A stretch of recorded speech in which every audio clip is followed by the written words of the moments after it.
ಇದಾದ ಮೇಲೆ ಯೇಸು ಸ್ವಾಮಿ ಇನ್ನೂ 72 ಮಂದಿಯನ್ನು ನೇಮಿಸಿ ಅವರನ್ನು ಇಬ್ಬಿಬ್ಬರನ್ನಾಗಿ ತಾವೇ ಹೋಗಲಿದ್ದ ಊರುಗಳಿಗೂ ಸ್ಥಳಗಳಿಗೂ ಮುಂದಾಗಿ ಕಳಿಸಿದರು.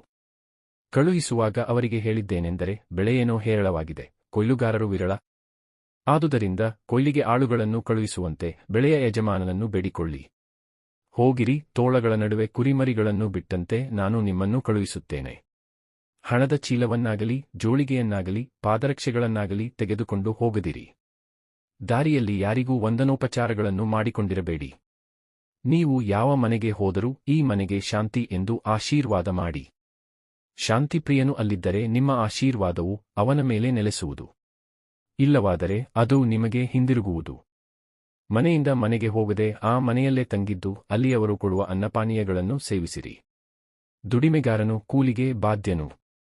ನೀವು ಯಾವ ಊರಿಗೆ ಹೋದರೂ ಜನರು ನಿಮ್ಮನ್ನು ಸ್ವಾಗತಿಸಿದಾಗ ಅವರು ಬಡಿಸಿದ್ದನ್ನು ಭುಜಿಸಿರಿ. ಅಲ್ಲಿರುವ ರೋಗಿಗಳನ್ನು ಗುಣಪಡಿಸಿರಿ.